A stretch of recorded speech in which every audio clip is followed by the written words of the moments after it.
Hello, dear students. Welcome everybody. In today's class, we are going to learn another very fine story. That is come under unit third. It's the story number is 9. The title is Cooking Poet. This cooking poet, the title is really unique one. It was written by Samrat Upadhyay.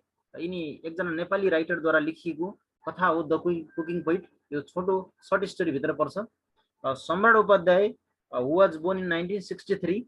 He is a Nepalese writer who writes in English. Upadhyay is a professor of creative writing and has previously served as a director of the creative writing program in the Indiana University. Especially, he teaches in Indiana University in India. So he is a Nepali writer. र उनी चाहिँ नेपाली मूलका लेखक हुन् र उनले चाहिँ नेपालको वस्तुस्थितिसँग सम्बन्धित रहेर यो कथा लेखेको देखिन्छ. र द कुकिङ पोइट भन्ने यो स्टोरीमा मुख्य पात्रको रूपमा हामीले दुईवटालाई मुख्य पात्रको रूपमा there are specially two central character. हुन त म यहाँ I have written 4 characters here, but especially there are 2 characters. One is Acharya, another one is Giri. Okay, यहाँनिर स्पेशली यो कथाको उल्लाई हेर्दा क्यारेक्टरहरू धेरै छन्, तर उनीहरूको भूमिकाको दृष्टिकोणले हेर्दाखेरि नेरेटर रहेका छन्, जसले एउटा आचार्य जुन एउटा राष्ट्रको गहनाको रूपमा चाहिँ आचार्य लिएका छन्. उनी एकदमै प्रख्यात कवि हुन्छन्, जसले चाहिँ तत्कालीन समयका राणाहरूको जुन भ्रष्ट शैली र राणाहरूको विरुद्धमा उनले धेरै कविताहरू लेखेका थिए, जसले गर्दा जब राणा शासन अन्त्य भयो उनले लेखेको कविताले चाहिँ राम्रो ठाउँ पायो अनि उनलाई चाहिँ निकै सम्मान गरिएको थियो. जसले किनभने उनले लेखेका कविताहरूले बुलन्द आवाज दिएका थिए कि राणा शासन ठिक छैन भन्ने बारे उनले लेखेका कविताहरूले तत्कालीन समयमा एउटा प्रजातान्त्रिक प्रणालीलाई सहयोग पनि गरेको थियो. र यहाँनिर नेरेटरले चाहिँ who talks about the country's great poet called Acharya भन्ने रहेका छन्. who was awarded many prestigious award for writing against the corrupt Rana rule. र उनले चाहिँ राणा शासनकालको बारेमा उनले धेरै एकदमै प्रहारयुक्त कविताहरू उनले लेखेका थिए.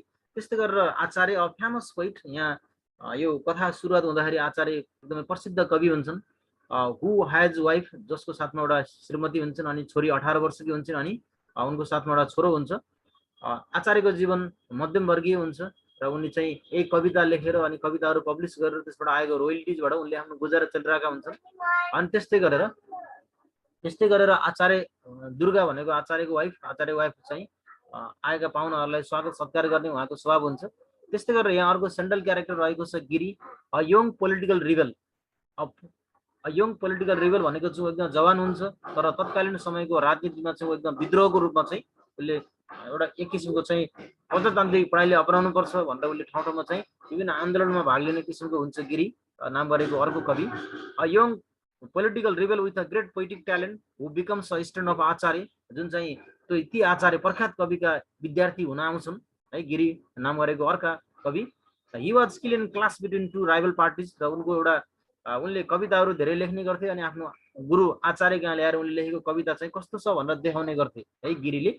अनि ती गिरी चाहिँ उनले विभिन्न पार्टीको कार्यक्रममा उनी सहभागी हुने, विरोध गर्ने कामहरू गर्ने गर्थे. र यसरी उनले विरोध गर्दै गर्दा उनले एउटा भैरवाको एउटा कार्यक्रम, त्यहाँ भैरवामा कार्यक्रम भएको हुन्छ है, जहाँनिर दुईटा पार्टी बिच चाहिँ झगडा हुन्छ, क्लास फाइट हुन्छ, जसले गर्दा उनलाई गोली लाग्छ, उनको घाँटीमा गोली लाग्छ अनि उनको मृत्यु हुन्छ. र मैले यहाँनिर यो क्यारेक्टरको परिचय गरेँ. अहिले यसमा न्यारेटर आचार्य, दुर्गा र गिरी भनेर रहेका छन्. र अब हामी यसको कथातर्फ लाग्छौँ, specially the cooking poet by सम्राट उपाध्याय. यो कथामा हामी के देख्छौँ भने है, आचार्य नाम गरेका जुन प्रख्यात जुन कवि रहेका हुन्छन्, एउटा देशको गहनाको रूपमा उनले धेरै पुरस्कारहरू, उनलाई राष्ट्रले सम्मान पनि गरेको हुन्छ, किनभने उनले राणा शासन हटाउनको लागि, राणा शासनलाई इन्डेट गर्नको लागि एउटा कविताको माध्यमबाट महत्त्वपूर्ण भूमिका निर्वाह पनि गरेका हुन्छन्. र यसरी आचार्य चाहिँ एउटा राष्ट्रकै एउटा पोइट लोरिएटको रूपमा चाहिँ उनी एउटा प्रख्यात पपुलर पोइटको रूपमा रहेका हुन्छन्. र आचार्यले चाहिँ एउटा अकाडेमीमा चाहिँ विभिन्न कविताहरू चाहिँ वाचन गर्ने, कविताहरूलाई वाचन गरेर सुनाउनको लागि उनले त्यस्तो एउटा साहित्यिक प्लेटफर्म बनाएका हुन्छन्. र त्यहाँ चाहिँ विभिन्न किसिमका नयाँ विद्यार्थीहरू, जसरी अब आचार्य जसरी एउटा प्रख्यात कवि भए र उनले चाहिँ नयाँ जेनेरेसनका एउटा युवाहरूलाई पनि एउटा कविताको जमातमा ल्याउनुपर्छ भन्ने उनको आशय रहेको थियो. हुन त आचार्य एकदमै सामान्य वर्गका थिए. उनले त्यही कविता लेखेर त्यसको रोयल्टीबाट आएको पैसाले उनको गुजारा चलेको थियो. उनको परिवारमा चाहिँ उनको श्रीमती दुर्गा थिइन् अनि छोरी रहेकी थिइन् अनि छोरो रहेको थियो र उनको गुजारा यसरी नै चलिरहेको थियो. र उनले चाहिँ जब एकाडेमीमा चाहिँ नयाँ युवा वर्गहरूलाई पनि कवितामा लेख्न प्रोत्साहन गरेका थिए यसरी प्रोत्साहन गर्ने क्रममा चाहिँ एकजना गिरी नाम गरेको चाहिँ एकजना युवा चाहिँ उसले एक दिन एउटा कविता लिएर आउँछ आचार्यको घरमा। उसले ल्याएर चाहिँ कविता निकै लामो हुन्छ। उसले मैले एउटा इपिक लेखेको छु, त्यो मैले लेखेको इपिक हेरिदिनु होला भनेर चाहिँ उसले त्यो गिरीले चाहिँ आचार्यलाई चाहिँ ल्याएर त्यो दिएको हुन्छ। अनि आचार्यले चाहिँ समय निकालेर जब त्यो गिरी लेखेको त्यो कविता त्यो इपिक हेर्छन्, उनी आफै अचम्म पर्छन् कि एकदम अद्भुत शैलीको थियो।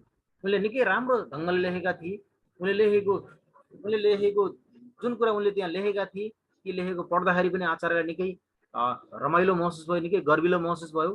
त्यहाँ कुनै परिवर्तन गर्नुपर्ने ठाउँै थिएन। त्यस्तो राम्रो लेख, त्यस्तो राम्रो कविता, त्यस्तो राम्रो इपिक चाहिँ गिरी लेखेका थिए। र अर्कोपल्टको भेटमा फेरि गिरी आएर अर्को कविता आचार्यलाई छोडेर गयो र आचार्यले जब उनको कविता हेरे, उनको कविता हेर्दा उनलाई छुट्टै मिठास लाग्थ्यो। किनभने गिरीमा त्यस्तो क्वालिटी रहेको थियो जसले एउटा एकदम विशिष्ट किसिमको कविता लेख्ने खुबी रहेको थियो गिरीमा। त्यो देखेर आचार्य गिरी मार्फत निकै प्रभावित भएका थिए। आचार्यलाई यस्तो लाग्थ्यो कि उनले आचार्य लेखेको कविता भन्दा गिरी लेखेको कविता निकै प्रभावशाली रहेको थियो र उनलाई चाहिँ गिरीको त्यो लेखप्रति निकै उनलाई एक किसिमको प्रभाव पनि रहेको थियो भने अर्कोतिर चाहिँ आचार्यलाई कतै यसले मलाई चाहिँ मैले लेखेको जुन कविता लेख्ने मेरो शैली रहेको थियो मलाई पनि यसले ओभरटेक गर्छ कि ओभरस्याडो गर्छ कि भन्ने एक किसिमको आचार्यलाई त्यो भाव रहेको थियो भने यतातिर गिरी चाहिँ गिरीले त्यस्तो भाव त राखेको थिएन। किनभने ऊ आचार्य एउटा गुरु समान मानेको थियो र उसले आचार्यलाई चाहिँ आफ्नो लेखेको कविताहरूलाई चाहिँ कस्तो भएको छ कि छैन, के छ भनेर चाहिँ उसले चेक गर्नको लागि दिने गर्थ्यो। र एकपल्टको भेटमा आचार्यले गिरीलाई चाहिँ अलिकति इमेजहरू अलिकति इम्प्रुभ गर्नु पर्यो भनेर उनले चाहिँ इमेजरीहरू कवितामा पऱ्यो भने एउटा एक किसिमको इमेजरीहरूलाई अलिकति ध्यान दिनुपर्छ भनेर चाहिँ आचार्यले गिरीलाई त्यो सुझावको रूपमा चाहिँ भन्नुहुन्छ। अनि यसरी चाहिँ गिरी चाहिँ आचार्यको घर आउने बस्ने उनीहरूको उठबस भइरहेको छ। अनि गिरी चाहिँ आचार्यको घरमा आउँदै गर्दा घरमा बस्दै गर्दा उसले चाहिँ गिरीले दुर्गालाई धेरै किचनमा सघाउँछ र दुर्गाको लागि चाहिँ उसले चाहिँ खाना पनि पकाउँछ। त्यो देखेर चाहिँ आचार्यको छोराले चाहिँ गिरीलाई यु आर कुकिङ पोइट भनेर भन्ने गर्छ। र यसरी आचार्य र गिरी बिच चाहिँ कस्तो हुन्छ भने राम्रो सुमधुर सम्बन्ध हुँदै जान्छ। अनि आचार्यले यो कुरा पनि थाहा पाउँछन् कि उनको छोरी 18 वर्षको छोरीसँग त्यो गिरीको सम्बन्ध उनीहरूको एक किसिमको एफियर हुन्छ। जसले गर्दाखेरि आचार्यले झन् गिरीको बारेमा चाहिँ त्यो गिरीको उसको एक किसिमको पारिवारिक ब्याकग्राउन्डको बारेमा बुझ्न प्रयास गर्छन्। किनभने गिरीको फादरको डेथ भइसकेको रहेछ। गिरी चाहिँ उसको विधवा आमासँग बसेको रहेछ र उनको साथमा एउटा सिस्टर जुन चाहिँ मेन्टली रिटायर्डेड भएको सिस्टर रहेछन्। र गिरी चाहिँ एउटा सङ्घर्षरत एउटा सामान्य परिवारको चाहिँ बच्चा रहेछ भन्ने कुरा आचार्यले बुझेका थिए। र यसरी समय अगाडि बढ्दै जाँदाखेरि गिरीले आफ्नो अकाडेमीमा चाहिँ आचार्यले आफ्नो अकाडेमीमा गिरीका कविहरूलाई चाहिँ वाचन गर्ने र गिरीलाई पनि त्यहाँ ल्याएर आफ्नो उसका कविताहरू वाचन गर्न लगाउने त्यस्तो बन्दोबस्त मिलायो है त्यो अकाडेमीमा चाहिँ। अनि त्यसपछि एकपल्ट के भयो भने गिरीले आफ्नो कविताहरू वाचन गर्दाखेरि जति मान्छे सुनेर बसिरहेका थिए उनीहरू शान्त भएर चाहिँ गिरीले वाचन गरेको जुन कविता लेखेको जुन कविता रहेको थियो त्यो सबैले शान्त तरिकाले सुने। र जब कविता सुनेर गए सबै दङ्गास्त भयो कि सबैले उसलाई ठुलो प्रशंसा गरे, गिरीलाई एकदम ठुलो प्रशंसा गरे। अनि गिरीको त्यो लेखन शैलीको जुन प्रशंसा देखेर चाहिँ आचार्यलाई बिस्तारै समस्या हुँदै गयो। किनभने आचार्य आफैमा एउटा राष्ट्रका गहना एउटा कवि रहेका थिए र उनले जुन वाचन गरेको कविता भन्दा गिरीले वाचन लेखेको कविता चाहिँ दमदार देखिन सुरु गर्यो। त्यसले गर्दा आचार्यको मनमा चाहिँ कस्तो हुँदै गयो भने मैले सिकाएको विद्यार्थीले मलाई चाहिँ ओभरटेक गर्ने भयो भने उनलाई चाहिँ एक किसिमको मनमा चाहिँ तनाव हुँदै गयो, उनलाई टेन्सन हुँदै गयो र उनले चाहिँ राम्रोसँग कविता लेख्न पनि सकेनन्। र उनी एकपल्ट चाहिँ अलि अस्वस्थ जस्तो भए र उनलाई राम्रोसँग निन्द्रा पनि परेर उनी मध्यरातमा चाहिँ उठे अनि उठेर कविता लेख्न खोजे तर कविता लेख्न सकेनन्। अनि उनले चाहिँ त्यही गिरीले दिएको कविता हेरे, उसको कविता कति राम्रो थियो, कति जीवन्त थियो। तर आचार्यले आफ्नो कविता गिरीसँग तुलना गर्न सकेनन्। किनभने आचार्यको कविता भन्दा गिरीको कविताहरू निकै उत्साही निकै राम्रो रहेको थियो। जसले गर्दा सुन्ने मानिसहरू र हरेक मानिसहरूले पनि गिरीको कवितालाई एकदमै प्रशंसित गरेका थिए। त्यसले गर्दा आचार्यमा एक किसिमको तनाव हुँदै गएको थियो। यो कुरा दुर्गालाई पनि थाहा थियो। उनको श्रीमती उनी राति अलि अबेरसम्म सुत्न नसक्ने यी विभिन्न कारणले गर्दा आचार्यलाई निकै तनाव भएको थियो। उनी बिरामी पनि भएका थिए। र अर्कोपट्टि भने गिरीले एउटा प्रजातान्त्रिक आन्दोलन र हरेक मानिसमा स्वतन्त्रता चाहिन्छ भन्ने एक किसिमको चाहिँ क्रान्तिकारी भावना रहेको थियो।